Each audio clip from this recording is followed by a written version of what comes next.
한 군사 전략가는 이런 말을 했습니다. 미국 항공모함 한 척을 격침시키는데 중국 인민해방군 해군력의 40%가 희생될 것이라는 말을 했는데요. 이 말은 그만큼 미국의 항공모함의 전력은 뛰어나다는 것을 말합니다. 유튜브 채널 군방송 TV. 본 포스팅이 도움이 되셨다면 구독과 댓글로 관심 표현해주세요.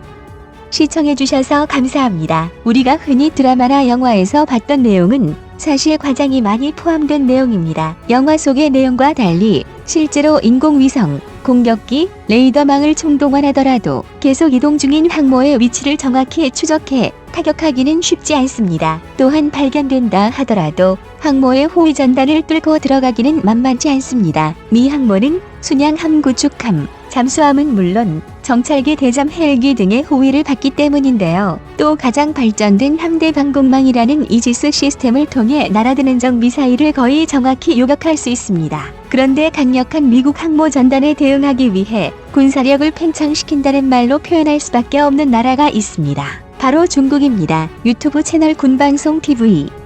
본 포스팅이 도움이 되셨다면 구독과 댓글로 관심 표현해주세요.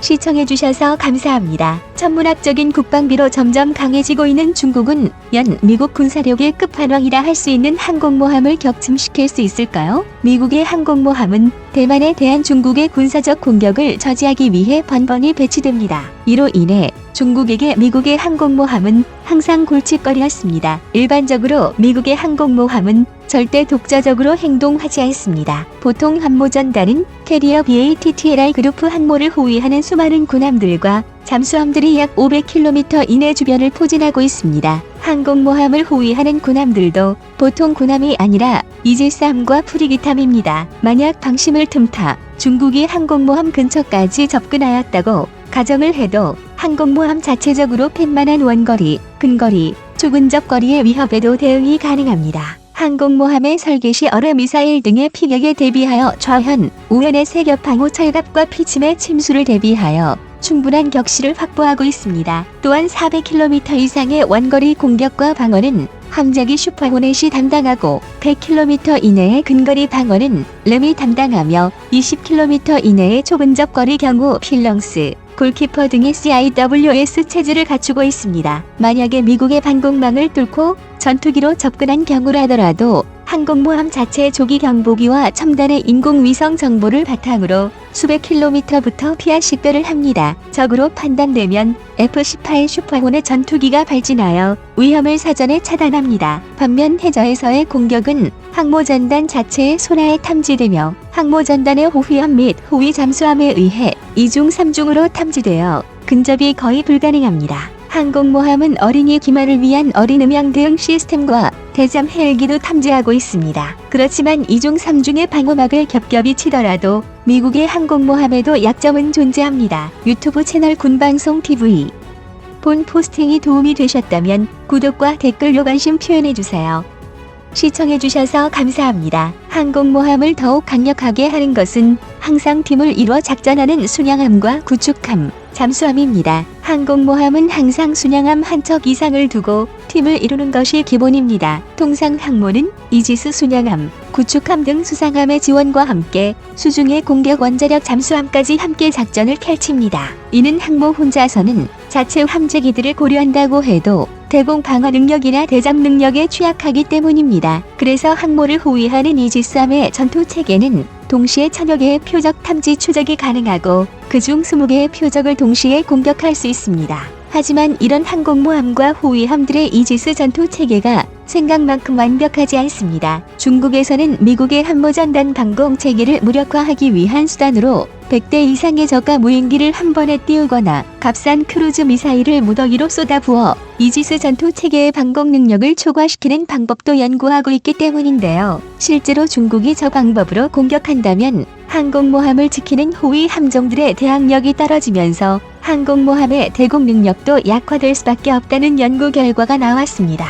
또한 미 항공모함의 대함 유도탄 방어가 음속을 넘지 못하는 마음속 유도탄 공격에 맞춰진 체제라는 것도 약점 중 하나입니다. 이런 상황을 보여주듯이 최근에 중국과 러시아는 초음속 유도탄을 배치하고 있는데요. 중국은 미국의 항공모함을 상대하기 위해 항모 참는 미사일 동핑 21D를 개발했고 하지만 이건 이론상의 이야기일 뿐 정확도 등의 문제점이 많아서 아직 실전 검증은 되지 않았습니다. 만약 미국의 항공모함 한 척이 격침된다면 미국은 해군 공군력의 약 10%에 가까운 전투력을 잃을 뿐만 아니라 수천 명의 승무원들도 잃게 됩니다. 그만큼 미국에게도 항모 전단은 중요한 전략 자산입니다. 반면 현재 미국이 전 세계를 대상으로 10여 개의 항모 전단을 운용하고 있는데 비해 중국은 항모 전단이 아닌 이제갓 만든 항공모함을 보유하고 있을 뿐입니다. 러시아의 군사 전문 잡지인 국방산업지가 밀리터리 인더스트루얼 코리아 분석한 결과 미 항공모함아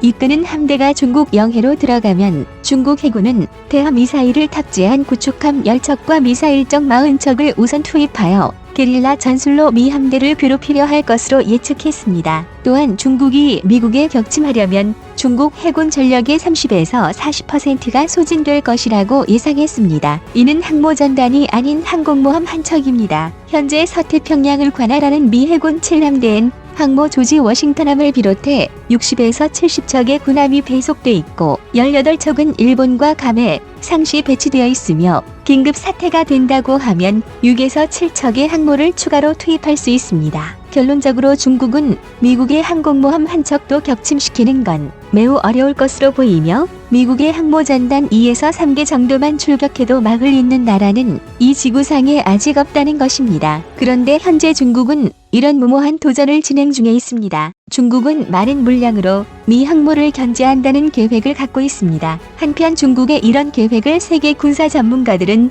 현실성이 없다고 전하고 있는데요. 반면 동쪽의 어느 작은 나라가 미 항모 전단을 완전 박살내는 초유의 사태가 발생하면서 미 해군 관계자들은 발각 뒤집어졌습니다. 2004년 6월 하와이 인근 해상에서 미 해군이 역사상 일어나면 안 되는 일이 현실로 발생해버렸습니다. 10여 척의 호위함에 둘러싸여 있던 미국의 최신의 핵추진 항공모함 97,000톤급 존시 스테니스함의 가상 어뢰를 명중시킨 사실이 밝혀졌기 때문입니다. 2,000톤도 안 되는 크기의 건조 당시 가격이 2억 달러에 불과한 한국의 꼬마 잠수함이 100억 달러가 넘는 항모의 가상 어뢰를 먹인 것은 대단한 사건이 아닐 수 없기 때문이었는데요. 한마디로 이 디젤 잠수함이 미국 항공모함 전단의 총총한 잠수함 경계망을 쉽게 뚫은 것뿐만 아니라 림피 훈련에서 미 항공모함과 순양함, 구축함들이 우리나라 해군 209급 잠수함 장보고함에게 어뢰를 맞고 대부분 침몰했기 때문입니다. 당초 미국의 항모 전단은 수중의 위협 세력으로 주로 러시아의 대형 원자력 잠수함을 생각했습니다. 그런데 그런 미국의 전략을 한국이 숨두리째 바꿔버린 것입니다. 또한 원자력 잠수함에 비해 소음이 적은 디젤 잠수함이 더 쉽게 항모에 접근할 수 있고 어리를 맞출 수 있는 확률이 높다는 것을 한국이 증명한 셈인데요. 이는 미국의 항공모함이 중국이나 북한의 소형 디젤 잠수함에 대해 완벽한 방어를 자신할 수 없다는 뜻이기도 했습니다. 물론 항공모함이 어뢰 1에서 2발 정도로 침몰하지 않겠지만 이런 공격을 허용한다는 그 자체만으로도 미국에게는 충격적인 사건으로 다가온 것이죠. 유튜브 채널 군방송TV 본 포스팅이 도움이 되셨다면 구독과 댓글로 관심 표현해주세요. 시청해주셔서 감사합니다.